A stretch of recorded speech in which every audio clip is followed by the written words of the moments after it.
Bonjour. Et merci de nous recevoir, Chutin. Vraiment. Alors là, on est là, avant d'entrer dans le vif du sujet, parlez-nous d'abord de vous. Qui êtes-vous? Parce que c'est vrai, on vous connaît comme le lead vocal du groupe Les Galliers, groupe emblématique des Oublis Ivoiriens. 92, vous faites sortir la chanson de la victoire des éléphants de Côte d'Ivoire. Lors de notre tout premier sacre à la Cannes, c'était il y a cela maintenant, 92, j'avais environ 32 ans. Plus de 32 ans. 32 ans, mais c'est vrai qu'on s'approche de la 33e année. Oui. Mais toujours dans la 32e année. Et après, vous avez fait sortir d'autres titres d'anthologie. Alors, comment vous appelle-t-on à l'état civil? Eh bien, c'est Diabaté Aboubakar. D'accord. Et Abou Gali pour les intimes. Ok, très bien. Non, on retient Abou Gali. Abou Gali. Parce que tout le monde connaît. C'est important. Alors là, nous sommes aujourd'hui pour aborder des sujets qui n'ont pas forcément trait à la musique. D'accord. C'est quand même vous, Abou Gali, qui êtes l'auteur, avec bien sûr les autres membres du groupe, de la fameuse chanson C'est comment d'abord, c'est Maïs. Il n'y a rien en face. Il n'y a rien en face, c'est ça le titre de la chanson. Tout le monde la connaît en Côte d'Ivoire jusqu'aujourd'hui, on continue de la fredonner et c'est même certain qu'en 2025, lors des prochaines élections présidentielles, c'est sûr que le morceau va revenir. Pas forcément de vous, mais avec d'autres personnes, parce que pour la campagne, tout le monde en parlera, on va encore chanter ce refrain. Alors, vous avez quitté la Côte d'Ivoire juste après la crise, enfin, c'est vrai, juste après, c'est pas pendant, juste après la crise électorale. Moi, plutôt avant même la crise. Avant la crise, c'est-à-dire, parce que la crise a commencé en décembre. Oui, moi je suis allé avant, disons, je suis parti 6 mois avant la crise. Hein. 6 mois avant la crise. Quand je suis parti, c'est derrière moi, tout s'est passé. 6 mois avant, c'était avant d'avoir voté ou après le vote? Oh, j'ai même pas eu le temps de voter parce que j'avais des impératifs à Paris là-bas. Et donc je suis parti, je devais aller régler ça et revenir pour les campagnes du président Gbagbo. Mais quand je suis parti, et puis derrière moi tout a explosé. Ok, très bien. Alors vous n'avez pas suivi. C'est vrai que vous étiez au cœur de la campagne sans y être physiquement. Dans le même temps, vous êtes parti, après vous n'êtes pas revenu en Côte d'Ivoire. Non, je suis resté en même temps. Je suis resté en même temps parce qu'on a tous vu ce qui s'est passé. Donc je suis resté en même temps jusqu'à ce que la calmie arrive et puis voilà. Ils ont permis à ce que au moins 10 ans après, vous êtes rentré 14 ans après. 14 ans après. Oui. C'est quand même beaucoup. C'est beaucoup, oui. Alors là, depuis votre position à Paris, il y a eu, donc après votre départ en élection présidentielle, il y a eu la crise post-électorale, il y a eu l'arrestation du président Gbagbo pour qui vous avez pris position durant cette campagne présidentielle, et il y a eu son transfèrement à la Cour pénale internationale, son retour, tout ce qui a eu comme contingence qui a suivi le conflit post-électoral. Comment est-ce que vous avez vécu toutes ces évolutions-là depuis la France où vous étiez? Il faut dire qu'on a tous vécu ça en tant que partisans de Laurent Gbagbo. On a vécu ça difficilement. Voilà. Donc j'étais au four et au moulin. Voilà. Je suivais tout au niveau d'Abidjan ici jusqu'à ce que le président soit transféré à La Haye. Et bien voilà. Qui m'a permis chaque week-end d'aller rendre visite au président. Voilà, donc toutes ces années, toutes ces manifestations qu'il y a eu à La Haye, j'étais là-bas pour apporter mon soutien qu'à lui et à Blé aussi, jusqu'à ce qu'il soit quitté définitivement.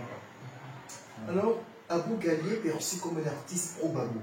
Vous n'étiez pas le seul dans ce registre, il y en a eu d'autres célébrités que l'on connaît également, qui ont pris position, qui ont fait des causes de façon ouverte pour l'ex-président. C'est vrai, on ne vous a pas vu personnellement monter au créneau pour dénigrer la France, pour vilipender la politique française en Côte d'Ivoire notamment, mais vous étiez quand même perçu comme l'un de ses soutiens. On disait à l'époque que le régime Gbagbo était opposé donc à la France, puisqu'on disait qu'entre le président Sarkozy et Laurent Gbagbo, ça ne passait pas, le courant ne passait pas. Alors, c'est vrai, il y a vous, qui n'étiez pas forcément très affiché, mais il y a aussi d'autres confrères que vous avez dans le domaine musical, qui, au lieu de choisir les pays africains, ont préféré prendre le chemin de la France, donc de chez le persécuteur français. Comment est-ce que la France vous a accueillis, les a accueillis? Est-ce que vous avez subi des pressions par rapport à votre engagement en faveur de Laurent Gbagbo, primo, et secondo, à votre engagement même contre la France dans ses rapports avec l'Afrique? Bon, il faut dire que déjà, la démocratie en Europe et en Afrique, il y a une très grande différence. Hein. Voilà. Et en Europe, il y a les politiques et il y a l'humanisme. Voilà. L'humain, il prime que tout. Voilà. On ne peut pas, tu peux même aujourd'hui te mettre à la télé, insulter le président français, mais je vais te dire, il y a des injures, on peut pardonner, il y a des injures, on ne peut pas pardonner. Mais pour rien au monde, on va t'arrêter. Pour rien au monde. On a vu le président Sarkozy, combien de fois il a été enfariné. Les auteurs, on les a fait quoi? On les a arrêtés là sur le champ, demander pourquoi ils ont fait, mais après on les a relâchés. Donc il peut ne pas être content du président, il lui demande son mécontentement. Voilà, mais ce n'est pas pour autant qu'on va le mettre en prison. Donc il faut dire que il y a beaucoup de mes confrères qui sont allés d'abord en Afrique parce que c'est dans les pays limitrophes à côté qu'ils sont partis d'abord. Ils ont senti leur vie en danger là-bas, ils ont voulu et replier sur la France. Et comme tout le monde sait que la France est un pays de démocratie, voilà, c'est le persécuteur politique, mais humainement parlant, je pense qu'ils n'ont pas de problème avec nous. Oui, moi, j'ai jamais eu de problème avec ça. Voilà. J'ai vécu toutes ces années là-bas et que je n'ai pas eu vraiment un petit souci avec qui que ce soit. La France ne vous a jamais inquiété, jamais, malgré les manifestations? Jamais. On faisait que des manifestations, on faisait tout. Quand il dit manifestations, vraiment des manifestations. Des fois, il y a des manifestations qui étaient interdites, mais on le faisait quand même. Voilà. Et puis, ben, ça n'allait pas quelque part, quoi. Voilà, ça n'allait pas quelque part. Vous n'avez donc jamais été inquiété? La France a toujours resté. Moi, personnellement, rien du tout. Et les autres, je suppose, parce que ben oui, visiblement, ils ont vécu tranquillement en France. Hein. Ben oui, il n'y a pas eu de soucis, en tout cas, avec la France. C'est clair. Bon, peut-être qu'il y a eu des soucis que je ne suis pas au courant, mais à ce qui je sache, personnellement, il n'y a pas eu de soucis. Bon, tel que le grand frère Gadjiseli, Serge Fassi, avec qui, le grand frère François Kemsi, avec qui vraiment on était ensemble à Paris là-bas, ils ne m'ont jamais dit, il y a eu tel problème, je suis allé pour faire tel document, il y a eu tel problème comme ici pour Gbagbo. Non, je n'ai pas eu ça. Je n'ai pas eu d'écho de ça. Très bien. Alors, vous êtes de retour en Côte d'Ivoire depuis quelques temps et je suppose que vous avez tenté de renouer les liens avec des amis, hein, idéologiquement parlant. Je parle des anciens pro-Gbagbo ou des pro-Gbagbo ou des pro-Charles Goudé dans la galaxie patriotique de l'époque. Ben, en fait, je n'ai jamais coupé des liens. Voilà, parce qu'il faut dire que nous sommes quand même en 2024, hein, et il y a les réseaux sociaux, donc même étant à Paris là-bas, on s'appelle, on prend des nouvelles, je n'ai jamais coupé des liens. Mais seulement c'est de revenir dans mon pays après 14 ans, dire aux Ivoiriens que je suis de retour. Voilà, ceux qui n'ont pas compris mon combat hier, aujourd'hui, essayent de comprendre pourquoi j'étais dans cette posture. Voilà. Je n'ai rien contre quelqu'un, seulement je me dis, nous sommes tous des Ivoiriens et chacun est libre de choisir son bord politique. Alors, vous avez choisi le bord politique sans toutefois être opposé violemment. Des frictions. Voilà. Et là, justement, vous êtes à Abidjan et est-ce que vous avez tenté de renouer les liens avec Laurent Gbagbo ou ses proches, par exemple? Oh, il n'y a pas véritablement de problème entre le président Gbagbo et moi. Gbagbo, c'est notre papa. Voilà, je ne sais pas comment je vais te dire, il n'y a pas de problème entre nous. Voilà. L'année dernière, quand je suis arrivé, j'étais là pour 3 semaines, mais j'ai voulu le voir, mais son entourage, ils m'ont laissé entendre que le vieux n'avait pas de temps, parce que moi c'était juste, je devais retourner aussi à Paris. Et donc quand je suis parti, j'ai été contacté là-bas. À mon retour, là, ils ont voulu me voir et je suis allé, j'ai vu le vieux, on a posé.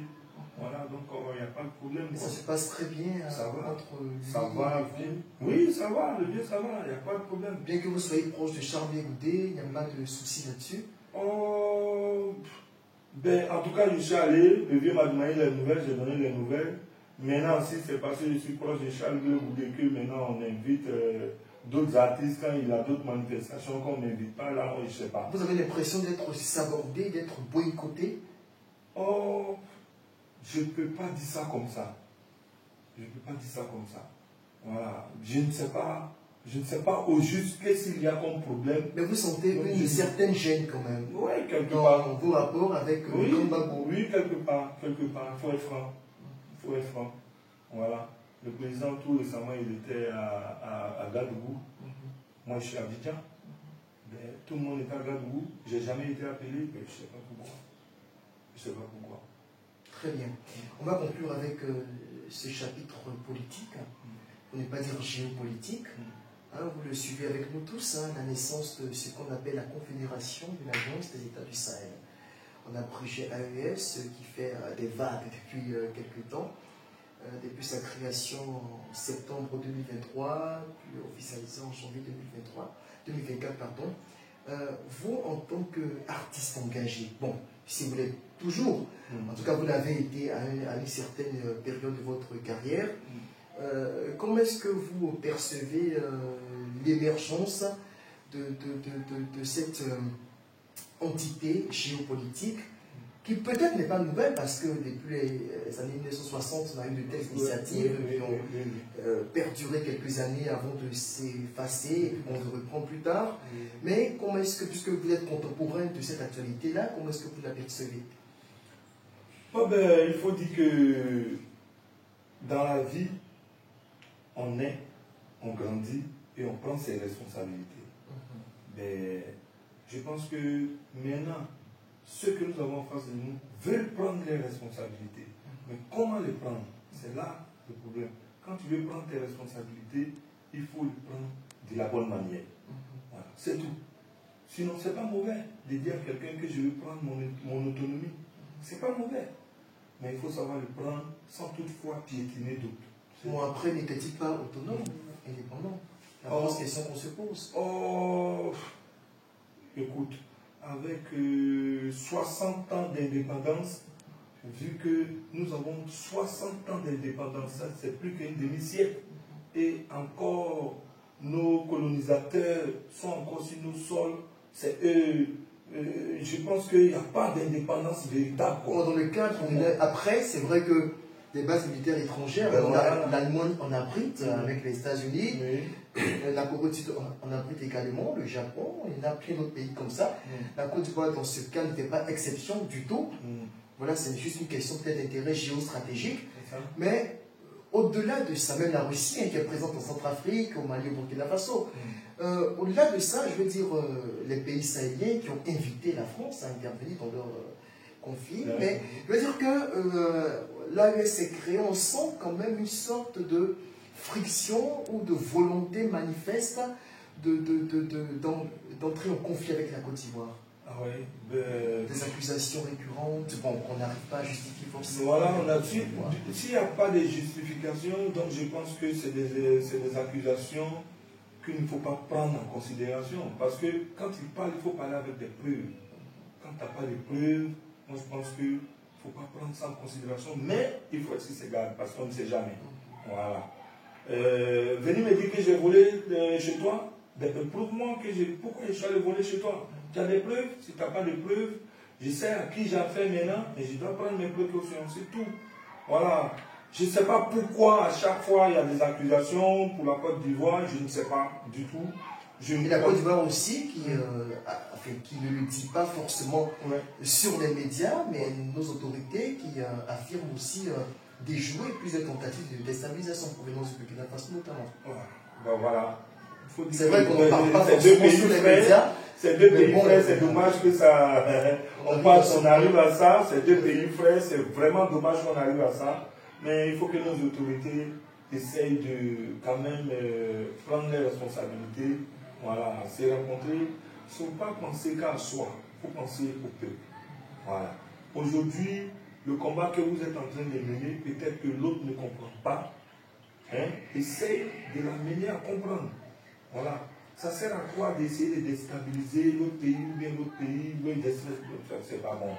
Voilà. Moi, j'ai vraiment tout ce que je peux dire en tant qu'artiste, parce que je ne suis pas politicien, je suis un artiste, la voix des sans-voix. Voilà. C'est mon travail. Donc, vu que je suis ivoirien, accuser la Côte d'Ivoire sans preuve, je ne peux pas accepter. Voilà. Mais s'il y a des preuves que tu apportes, ces preuves-là, là, je sais au moins que non, là, nous, on peut s'élever pour dire ce qu'il a dit, c'est vrai, parce que voilà les preuves. Mais s'il n'y a pas de preuves, on ne peut pas accuser la Côte d'Ivoire comme ça. Donc, je veux que les deux camps, on se calme, donc on passe au peu, quoi. C'est très important. Absolument. Oui, ça va. Je pense que je suis là, je suis revenu pour relancer mon EP que j'ai fait sortir.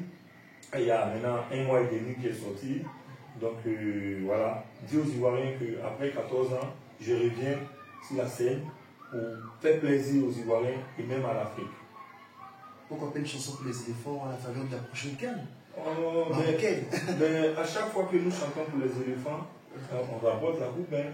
On a chanté en 92, on a rapporté la coupe.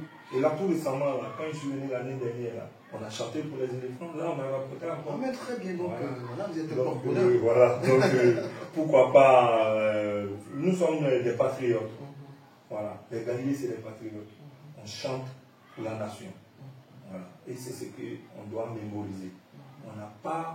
On n'est pas forcément focalisé sur un parti politique. Je chante la Côte d'Ivoire, je suis ivoirien. La Côte d'Ivoire attaquée aujourd'hui, je chante comme ça. C'est comme ça. Et c'est tout. Que ça soit Gbagbo, que ça soit Alassane, que ça soit Blé Goudé, ils sont attaqués et je trouve que c'est mon pays qui est attaqué. Je défends avec ma voix, bien sûr. Très bien. Merci à vous, Gagné. C'est moi. Vraiment, merci beaucoup. Merci. J'espère se retrouver très bientôt pour un autre entretien. Merci.